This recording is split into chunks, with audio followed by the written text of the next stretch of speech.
தென்சென்னையில் இன்று காலை 1 மணி நேரத்தில் 7 இடங்களில் செயின் பறிப்பு சம்பவங்கள் நடந்ததால் பொதுமக்கள் அதிர்ச்சி அடைந்துள்ளனர்.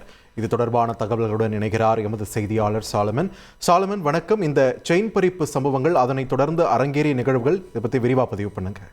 சென்னையில் இன்று அதிகாலை 1 மணி நேரத்தில் 7க்கும் மேற்பட்ட இடங்கள்ல செயின் பறிப்பு சம்பவமானது நடைபெற்றது.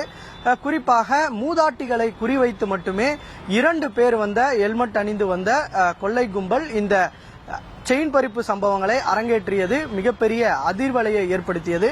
இந்த சம்பவம் தொடர்பாக அந்தந்த காவல் நிலைய போலீசார் வழக்கு பதிவு செய்து இந்த செயின் பறிப்பு கொள்ளையர்கள் யார், இருசக்கர வாகனத்தில் வந்து 1 மணி நேரத்தில் இவ்வளவு செயின் பறிப்பு சம்பவங்களை அரங்கேற்றியது யார் என்பது தொடர்பாக தீவிரமாக விசாரணை மேற்கொண்டனர். குறிப்பாக சிசிடிவி காட்சியில பதிவான புகைப்படத்தை அடையாளமாக வைத்து முக்கியமான ரயில் நிலையங்கள், பேருந்து நிலையங்கள் உள்ளிட்ட இடங்களுக்கு அந்த புகைப்படத்தை என்னங்க, இனி வீட்டு வேலையில கொஞ்சம் அதிக ஒத்தாசையா இருக்கணும். ஏன் வேலை கிடைச்சிட்டா? வேலையா? நான் பாஸ் ஆகணும்னு நினைக்கிறேன். எப்படி? பாஸ் வாலா. Be the boss.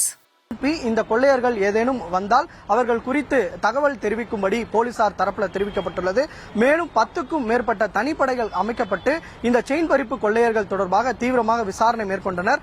இந்த நிலையில 3 மணி நேரத்திற்குள்ளாகவே சென்னை காவல்துறையினர் இந்த செயின் பறிப்பு கொள்ளையர்களை நெருங்கி கைது செய்தனர். குறிப்பாக விமான நிலையத்தில் இவர்கள் வெளி மாநிலத்திற்கு தப்பிச் செல்லும் போது போலீசார் வந்து கையும் களவுமாக இந்த 2 பேரையும் பிடித்தனர். இவர்களிடம் நடத்தப்பட்ட விசாரணையில இவர்கள் உத்தரப்பிரதேச மாநிலத்தை சேர்ந்த சூரஜ் மற்றும் ஜாஃபர் ஆகிய இருவர் என்பதும் இவர்கள் தான் செயின் பறிப்பு கொள்ளையில் ஈடுபட்டதும் போலீசாரின் விசாரணையில வந்து தெரிய வந்தது.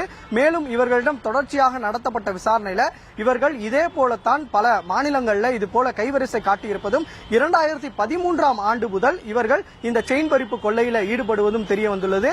இவர்கள் ஈரானிய கொள்ளையர்கள் என்பதும் போலீசாரின் விசாரணையில தெரிய வந்தது. அதாவது நடந்து செல்லக்கூடிய மூதாட்டிகளை மட்டுமே குறிவைத்து இவர்கள் அம்மா என்று அழைத்து அவர்களை திசை திருப்பி அதன் பின்பாக செயின் பறிப்பில் ஈடுபடுவதை வழக்கம் எனவும், செயின் பறிப்பில் ஈடுபட்டவுடன் விமானம் மூலமாக அவர்களது சொந்த மாநிலத்துக்கு தப்பி சென்று அதன் பின்பாக ஜவுளிகளை விற்பனை செய்து அதன் பின்பாக இவர்கள் அதில் உல்லாசமாக இருப்பதும் போலீசாரின் விசாரணையில் தெரிய வந்தது. குறிப்பாக கடந்த பொங்கல் அன்று வந்து தாம்பலம் பகுதியில் மொத்தம் 10க்கும் மேற்பட்ட இடங்களில் செயின் பறிப்பு சம்பவங்கள் நடைபெற்றன.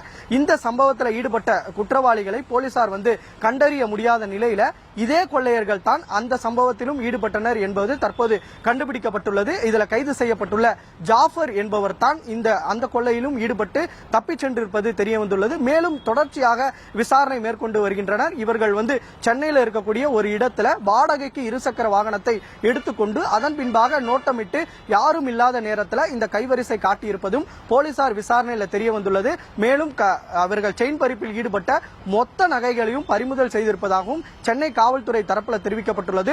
3 மணி நேரத்தில் இந்த குற்றவாளிகளை நெருங்கியதற்காக உயர் அதிகாரிகள் தனிப்படையினரை வந்து பாராட்டு தெரிவித்திருப்பதாகவும் ஒரு தகவலானது தெரிவிக்கப்பட்டுள்ளது.